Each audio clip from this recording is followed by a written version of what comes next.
നമസ്കാരം, P K കിച്ചണിലേക്ക് സ്വാഗതം.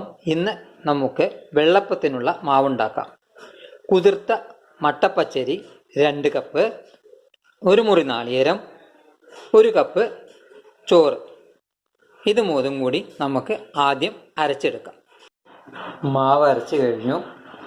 ഇനി അതിലേക്ക് നമുക്ക് കുറച്ച് മാവ് എടുത്തിട്ട് കുറുക്കി ഒഴിക്കാം, മയം കിട്ടാൻ വേണ്ടിയിട്ട്.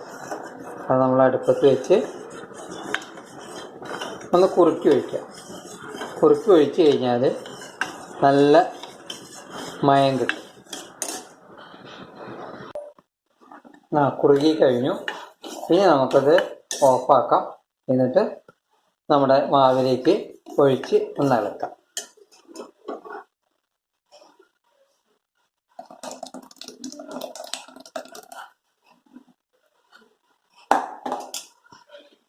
വെള്ളപ്പത്തിനുള്ള മാവ് റെഡിയായി. ഇനി നമ്മൾ ഒരു 6 മണിക്കൂർ കഴിഞ്ഞിട്ടാണ്. ഇപ്പോൾ രാത്രി ആയതുകൊണ്ട് ഇനി നാളെ രാവിലെ ആകുമ്പോഴേക്കും ഇത് നല്ല ഒന്ന് പൊങ്ങി മയം വന്നിട്ടുണ്ടെ നാളെ രാവിലെ അതെടുത്തിട്ട് വെള്ളപ്പം ഉണ്ടാക്കി നോക്കാം. അപ്പോൾ അതുവരെ നമുക്കിത് അടച്ചു വയ്ക്കാം.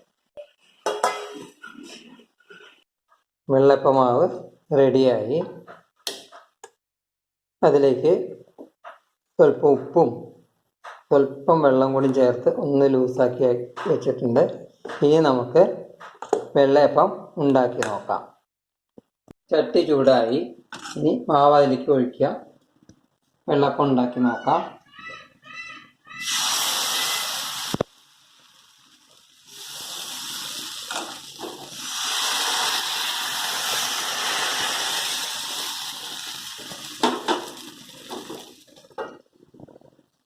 ഫ്ലെയിം ഒന്ന് കൂട്ടാം.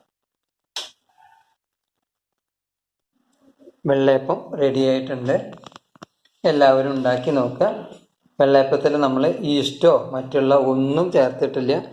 അതുകൊണ്ട് വയറിനൊന്നും കേടില്ലാത്ത അത് ഉണ്ടാക്കിയ മെത്തേഡ് എല്ലാവരും ഒന്ന് ശ്രദ്ധിച്ച് നോക്കണം. നന്നായിട്ട് സോഫ്റ്റായിട്ടുള്ള വെള്ളയപ്പമാണ്. ഇന്ന് വെള്ളയപ്പത്തിൻ്റെ കൂടെ കഴിക്കാൻ ഞാൻ ഉണ്ടാക്കിയിട്ടുള്ളത് കുറുമക്കറിയാണ്. കുറുമക്കറി പി കെ കിച്ചണിൽ ഓൾറെഡി ഇട്ടിട്ടുണ്ട്. അതുകൊണ്ട് അതും ഒന്ന് ട്രൈ ചെയ്ത് നോക്കുക.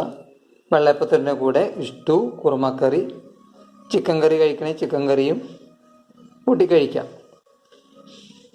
എല്ലാവരും ഇതൊന്ന് ഉണ്ടാക്കി നോക്കണം.